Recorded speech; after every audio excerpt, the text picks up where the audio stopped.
Good morning. I am Ed Cruz and welcome to the last lesson. And today, I think this is, what am I referencing this? This is episode 3 and this is called, what am I calling this also? I had something called something with synchronize, or basically getting the band to work together. And this will be an extension of other topics involved with it. So basically the main concept I want to encompass right now is you have a target, right? Imagine, and the target always precedes everything else. Without the target, you can't have the synchronization, the unity, and the functionality of everyone working towards the same goal when you do anything. So I'm going to detail with you the concept of that based off the 3 structures of the body, the legs, and also the arms. So first, if you can imagine with me, first you have a target, okay? And this target could be something as simple to reference as, okay, maybe I have a point on the wall or in the air or an imaginary target, and you need that to start off with. Now, we'll go into detail of why you can't target and all that later on, but for imagine right now, let's say you can perceive a target and have everything focus on that. Once you have that set goal of a target, then you have basically, imagine it, 3 groups within yourself that you need to synchronize together to work and function properly. And that being the legs, the body, and the arm, okay? Now, imagine each one has a particular job, a functionality that they have to do. So for say, let's look at the function of the legs. The legs in itself, right? We always look at the legs as far as, okay, what does the legs do? If you can imagine like the center of gravity, okay? Here's a circle, and the center of gravity is right in the middle here, and you want to be aware of it, that this point in the middle doesn't have to be fixated and always in there, but it's balanced and stabilized within in that process. So you look at it the same way. It's not like you're dangling. You're dangling on the way down and letting gravity, and you're adjusting it. It's almost like you look yourself from the way up to support your overall structure of the body, right? So in essence, when you're in your stance position, okay, you're like, okay, how do I know I have my center of gravity in place? So a lot of people do is they look at their feet. So for example, if I feel more weight forward on the balls of my feet or on the back of my heel or maybe on the side and so forth, I'm like, okay, how can I try to feel the most surface area on my feet? And people try to play around with that and so forth, and that's okay. That's a good kind of development as far as like bringing about the awareness, and I want you to understand those steps as far as taking different routes to what people can be aware of from one way could be totally different from another way. So looking at an aspect of your practice and from different angles is a good thing. So you're looking at, supporting yourself from the ground up, so your center of gravity is in place. The easier trick to do, and this will relate to the next structure, is basically the body. If you can maintain that stretch and that sit and maintain that tension overall when you're doing that, you'll realize, okay, and you can practice this at home and try it for yourself. If you're standing in your ichikima and you're like, where's my weight at? Trying to feel I have more. I feel my feet kind of flat overall. If you just maintain this stretch, right? Maintain a straight vertical, you'll realize instead of fidgeting around trying to feel the flatness of the floor, if you can maintain that tension of the stretch from the neck, right? And then the L4, L5 will create that tension here. You'll feel that, the majority of my feet's already flat from that point on. So like I said, functionality as far as each individual structure is having its job. That tension, maintenance of tension, sounds like a simple task for the center for your body to do.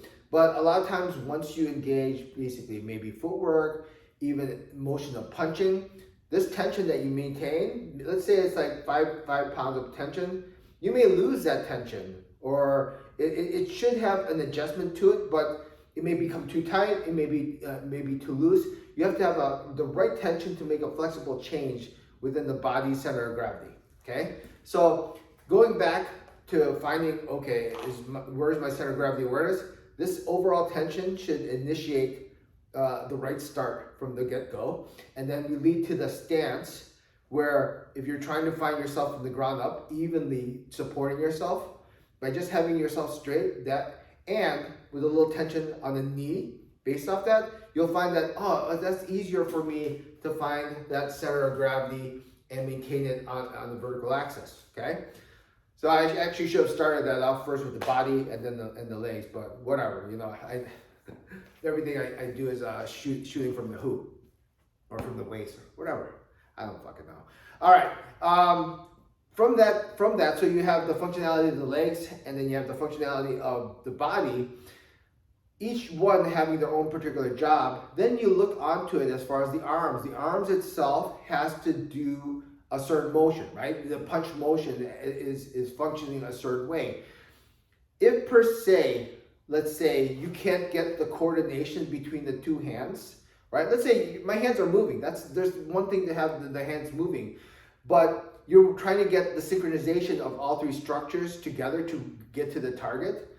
If, for example, if I bring my hand up too far back like this, and then this is too relaxed, even if you try to say, let's go at the same time, you won't get it to go at the same time, right? You can't get it to go at the same time. You have to have the right starting position, the right kind of tension for the hands, the right positioning. Even if I started like this would throw off my timing of the two motions working together. So all of that factors into play. And even the motion, if I'm punching like this, it's off. The motion has to be correct from the forward and from the pullback back.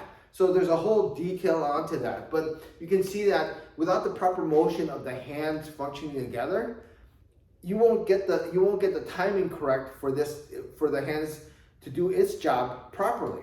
So notice you have the hands having to get the motion correct, otherwise the tension's off, right? The body has to maintain that straight tension, otherwise, you know, you basically, you won't be able to control that center of gravity from the ground up. And notice each one has to be, you can't think while you're doing the punch, okay, am I centered? Am I centered? I mean, you can break it down and do that, but in reality, if you're still thinking, then you need to practice more. Because if you're thinking, am I leaning forward or back? And then is my hands doing the right thing? It's just too much for the mind to checklist over and over again if everything's happening. You got to get to the point where you can train and trust what you're doing. Okay, so with regards to all that, from the legs to the body and also to the arms, right? You have these three individual structures doing three individual jobs, and if any point of one or the other or all three are not doing what it's supposed to do, the overall goal for synchronizing your motion is when I begin my motion to move my hands or my body and my legs, everything starts moving. That means my body and legs are also making that adjustment. A lot of times people misunderstand that the stance is just static and the arms are just moving like this. See, if I move like this, it seems so unnatural. But as soon as I decide to move, that's everything. All three structures are moving. All three structures are moving. That means you can't see, it's hard to see from the side.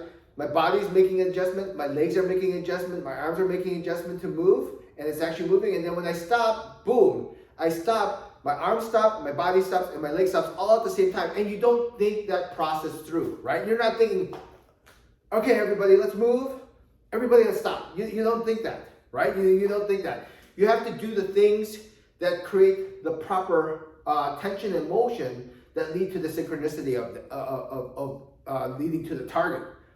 So if you don't have those particular steps or something's off, just a little here and there, it'll be like if I punch, it's like, it's not really in sync with each other. But if you have that, everything's right, the vertical's right, the legs are in the center of gravity, by the time you punch, it looks so natural. See, it's so natural when I do the punch, and I don't have to think stop, go, stop, and so forth, okay? So, in essence, yeah, there's more detail behind it, but that's what you're trying to do. You want to make sure that when you're practicing, one, you have that main target first. And that, if you look at it, that applies to anything that you want to do. You have to have that main target to have everything work in conjunction with each other. All right, there's so much more detail on that, but for now, try to see if you can understand that simple concept, and that's it.